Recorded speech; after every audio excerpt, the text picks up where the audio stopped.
हरे कृष्णा। तो चलिए आज मैं आप सभी को बताती हूँ गुरु प्रदोष व्रत कथा, जिसको सुनने मात्र से ही सब प्रकार के कष्टों का नाश होता है और भगवान शिव शंकर प्रसन्न होते हैं।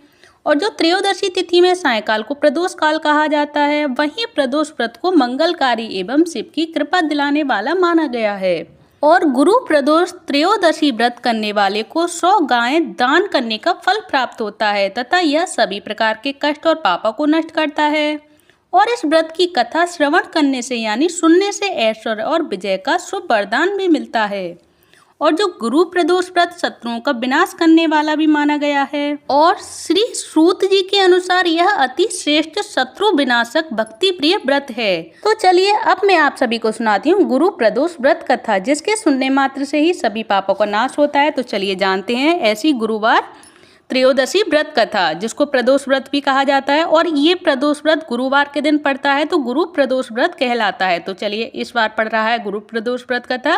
तो चलिए सुनाती हूँ मैं आप सभी को गुरु प्रदोष व्रत की कथा।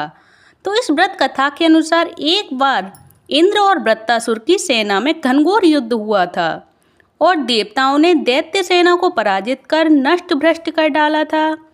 और यह देख वृत्तासुर अत्यंत क्रोधित और स्वयं युद्ध को उद्यत हुआ। आसुरी माया से उसने विकराल रूप धारण कर लिया और सभी देवता भयभीत हो गुरुदेव बृहस्पति की शरण में पहुँचे। जो बृहस्पति महाराज बोले, पहले मैं तुम्हें वृत्तासुर का वास्तविक परिचय दे देता हूँ। और वृत्तासुर के परिचय के अनुसार वृत्तासुर बड़ा तपस्वी और कर्मनिष्ठ है। उसने गंधमादन पर्वत पर घोर तपस्या कर शिव जी को प्रसन्न किया। पूर्व समय में वह चित्ररथ नाम का राजा था और एक बार वह अपने विमान से कैलाश पर्वत चला गया और वहां शिव जी के वाम अंग में माता पार्वती को विराजमान देखकर वह उपहास पूर्वक बोला, हे प्रभु, मोह माया में फंसे होने के कारण हम स्त्रियों के वशीभूत रहते हैं, किंतु देवलोक में ऐसा दृष्टिगोचर नहीं हुआ कि स्त्री आलिंगन बद्ध हो सभा में बैठे। तो चित्ररथ के यह वचन सुन सर्वव्यापी शिव शंकर हंसने लगे और कहने लगे, हे राजन, मेरा व्यावहारिक दृष्टिकोण पृथक है।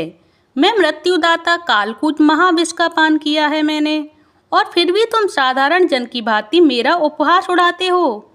और ये सुनकर माता पार्वती क्रोधित हो चित्ररथ से संबोधित हुई और बोली, अरे दुष्ट, तूने सर्वव्यापी महेश्वर के साथ ही मेरा भी उपहास उड़ाया है।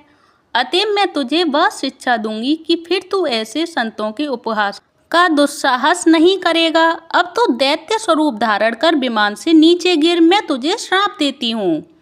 फिर जगदम्बा भवानी के अभिशाप से चित्ररथ राक्षस योनि को प्राप्त हुआ और त्वष्टा नामक ऋषि के श्रेष्ठ तप से उत्पन्न हो वृत्तासुर बना। फिर गुरुदेव बृहस्पति आगे बोले, वृत्तासुर बाल्यावस्था से ही शिव भक्त रहा है और अतः हे इंद्र, तुम बृहस्पति प्रदोष व्रत कर शिव शंकर को प्रसन्न करो। फिर देवराज ने गुरुदेव की आज्ञा का पालन कर बृहस्पति देव का बृहस्पति प्रदोष व्रत किया। फिर गुरु प्रदोष व्रत के प्रताप से इंद्र ने शीघ्र ही वृत्तासुर पर विजय प्राप्त कर ली और देवलोक में शांति छा गई। अतः प्रदोष व्रत हर शिव भक्त को करना चाहिए और इस कथा को अवश्य सुनना और पढ़ना चाहिए, श्रवण करना चाहिए। और आप सभी को अगर ये कथा अच्छी लगी हो, गुरु प्रदोष व्रत कथा, तो आप सभी प्लीज़ कमेंट बॉक्स में श्री हरि अवश्य लिखें। और आप सभी को अगर कथा पसंद आई हो तो प्लीज़ वीडियो को लाइक करें, चैनल को सब्सक्राइब करें। धन्यवाद। हरे कृष्णा। हरि बोल।